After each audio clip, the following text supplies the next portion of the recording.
চা বানাইতে বানাইতে এরকম নাস্তা তৈরি করা যায় ঝটপট।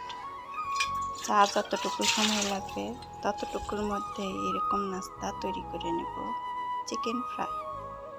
চিকেন ফ্রাই বানাতে তো কয়েক পিস চিকেন নিয়ে নিয়েছি, একটু সুন্দর করে লম্বা লম্বা সাইজ করে কাটছি। তারপর একটু জিরা বাটা, আদা বাটা, রসুন বাটা এগুলা দিয়ে মাখিয়ে নিলাম। দেখতে থাকো। চিকেন ফ্রাই করতে তো সবাই পারে, ঝটপট করা যায়, এরকম একটু যখন তখন মনে হইলেই খাওয়া যায় নাস্তা। বিকেলবেলা বাচ্চাদের খুশি করতে এরকম একটা নাস্তা তৈরি করার টাইমই লাগে না। আমি যেরকম করে নিছি, এই তো একটু সস দিয়ে নিলাম। ডিম ছিল না, ডিম দিই নেই। তাতে কি হয়েছে, এইভাবেও তো করা যায়। এই তো এখন একটু আটা নিয়ে আমি মাখিয়ে নেব। আটার মধ্যে একটু লবণ আর মিশিয়ে নেব গুঁড়ামরিচ দিয়ে। মিশিয়ে নিয়ে তারপরে একটু ভালো করে আটাটাও মাখিয়ে নেব। তারপরে চিকেনগুলা দিয়ে দিয়ে সুন্দর করে কভার করে নেব। চিকেনগুলা দিয়ে দেব, এখন কভার করে নেব ঝাঁকিয়ে ঝাঁকিয়ে। আমার রেসিপিটা কেমন লাগে লাইক দিও, দেখতে দেখতে যদি ভালো লাগে। এই তো মাখানো হয়ে গেছে, এখন তেল ঢাইলে দিছি, গরম হয়ে গেছে।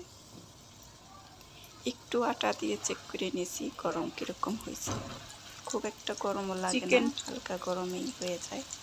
বেশি গরমে দিয়ে দিলে, বেশি তেল গরম হইলে ফ্রাই করাটা একটু তাড়াতাড়ি হয়ে যাবে, উপরে পড়ে যাবে, ভিতরে হবে না। আস্তে আস্তে ফ্রাই করে নিলে সফট হবে, সুন্দর মসৃণ হয়, নরম ও সফট হয়। এভাবে ভেজে নিই।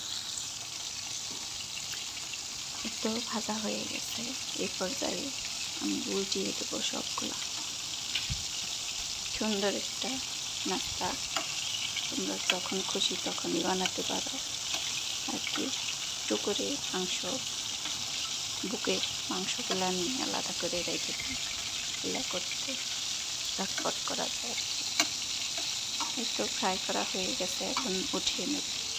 তারপরে চা ঢাইলে দেব। চা ঢাইলে দিয়ে সস দিয়ে পরিবেশন করব।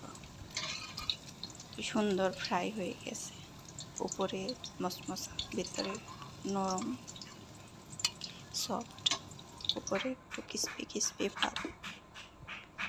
তেলটা শুষে নেবে, এই জন্য টিস্যু পেপারে উঠিয়ে নিলাম। এই তো চা ঢাললাম, এখন এই যে সসও একটু ঢেলে নেব। ভালো থাকো, সুস্থ থাকো, শুভকামনায় শেষ করতেছি। আজকে এই পর্যন্তই। ভালো থাকো। আসসালামু আলাইকুম। আবার দেখা হবে, কথা হবে নতুন রেসিপিতে।